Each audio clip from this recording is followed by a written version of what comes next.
इतिहास जब भी लिखा जाता है वो इस बात को ध्यान में रख कर लिखा जाता है कि अगर किन्हीं लोगों के बीच लड़ाई हुई तो उसमें जीत किसकी हुई, क्योंकि जीतने वाला ही आगे का इतिहास बनाता है और लोग उन हारे हुए लोगों को नहीं याद करते हैं।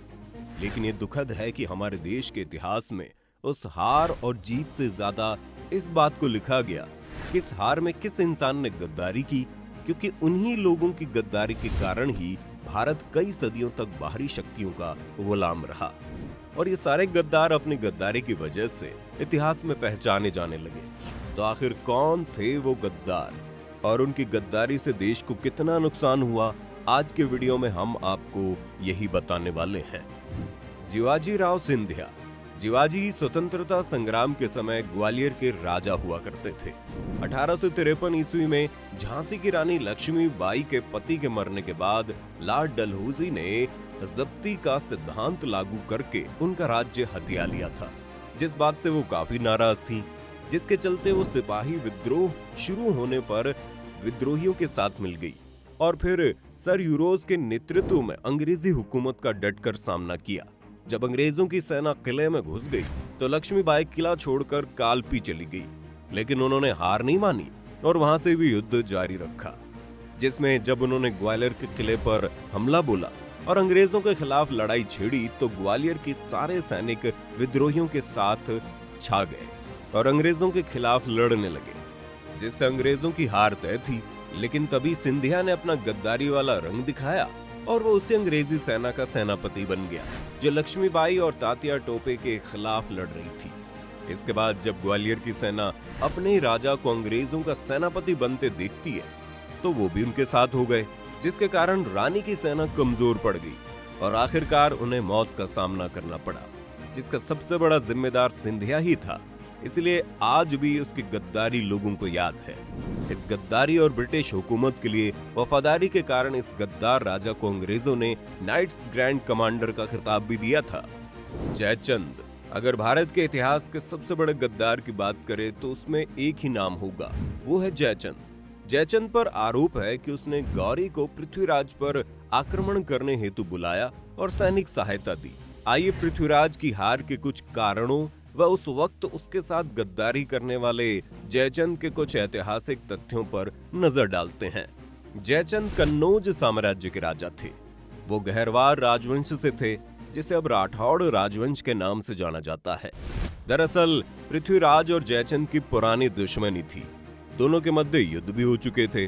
फिर भी पृथ्वीराज द्वारा संयोगिता से शादी के बाद जब जयचंद का वो दामाद बन चुका था, पृथ्वीराज चौहान का राजकुमारी संयोगिता का हरण करके कन्नौज से ले जाना राजा जयचंद को कांटे की तरह चुभ रहा था।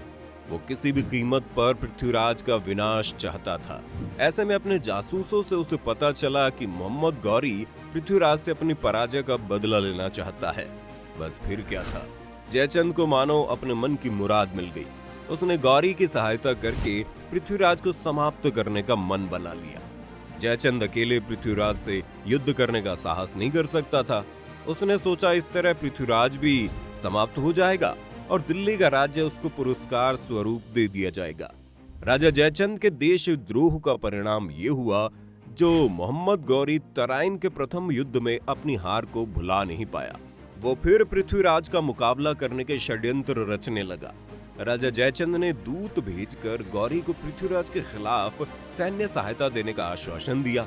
देशद्रोही जयचंद की सहायता पाकर गौरी तुरंत पृथ्वीराज से बदला लेने के लिए तैयार हो गया। इस तरह से पृथ्वीराज और गौरी में वापस से जंग हुई, जिस जंग में पृथ्वीराज की विशाल सेना मोहम्मद गौरी की सेना से हार गई। इसी के साथ जयचंद की गद्दारी का असर ये हुआ कि पृथ्वीराज को बंदी बनाकर गौरी ने अपनी कैद में डाल दिया। लेकिन दिल्ली की सल्तनत का लालची जयचंद भी मारा गया। इसके साथ ही उसके राज्य कन्नौज पर भी गौरी ने कब्जा कर लिया। लेकिन उसकी गद्दारी थी कि देश में बाहरी ताकतों ने पैठ बना ली थी। राजा रणवीर सिंह। देश के स्वतंत्रता संग्राम में तय था कि अगर पंजाब के लोगों ने इस स्वतंत्रता संग्राम में बढ़ चढ़कर हिस्सा लिया तो अंग्रेजों की उत्तर भारत पर पकड़ ढीली पड़ जाएगी। इसीलिए अंग्रेज भी डरे हुए थे और वे जानते थे कि वो बिना किसी बड़े इंसान के सहयोग के इस युद्ध को जीतने में नाकाम साबित होंगे। इसी बात को ध्यान में रखते हुए उन्होंने उस वक्त के सबसे बड़े राजपूत राजा को सत्ता और पैसों का लालच देकर इस बात की लुक्साया कि अगर वो अंग्रेजों का साथ देंगे तो आने वाले समय में अंग्रेजी सरकार उन पर मेहरबानी दिखाएगी। इसी कारण कश्मीर के इस राजपुताना राजा रणवीर सिंह ने भी देश के साथ गद्दारी करके अंग्रेजों से हाथ मिलाया और पंजाब में चल रहे सिख विद्रोह को खत्म करने के लिए अंग्रेजों की सेना को हथियार मुहैया करवाए, जिस कारण उस समय के सबसे बड़े क्रांतिकारी विद्रोह को खत्म कर दिया गया और इसी कारण पहला स्वतंत्रता संग्राम भारत हार गया। मीर जाफर भारत के इतिहास में एक ऐसा गद्दार भी हुआ जिसके धोखे की वजह से अंग्रेजी हुकूमत ने पूरे मुल्क को गुलाम बनाकर रखा। धोखा देने वाले उस शख्स का नाम था मीर जाफर। उसने बंगाल के नवाब सिराजुद्दौला को ऐसा धोखा दिया कि फिरंगियों को यहाँ जमने का मौका मिल गया। मीर जाफर का ये धोखा इतना जगत प्रसिद्ध धोखा साबित हुआ कि पीढ़ियों तक लोग अपने बच्चों का नाम मीर जाफर रखने से कतराते थे। कहानी कुछ यूं है कि जब अंग्रेज भारत में अपनी पकड़ मजबूत करने में लगे हुए थे तो उस समय उनका पूरा ध्यान बंगाल की गद्दी पर था, जिसके नवाब थे सिराजुद्दौला। इन्हें काफी कम उम्र में नवाब बनाया गया था, इसी वजह से उनके कई रिश्तेदार खफा थे। इसके बाद वो बरसों से बंगाल के सेनापति रहे मीर जाफर की जगह मीर मदान को तरजीह देने लगे। इस बात से मीर जाफर नवाब से बुरी तरह खफा हो गया। अंग्रेजों के सामने अपनी जगह बनाने के लिए मीर जाफर नवाब सिराजुद्दौला को बहुत बड़ा रोड़ा मान रहा था। उस दौरान अंग्रेजी सेना के सेनापति रॉबर्ट क्लाइव थे। क्लाइव ने कुछ जासूस बंगाल भेजे। उन्होंने बताया कि मीर जाफर में काफी संभावनाएं हैं। मीर जाफर बंगाल का नवाब बनने का सपना संजोए बैठा था।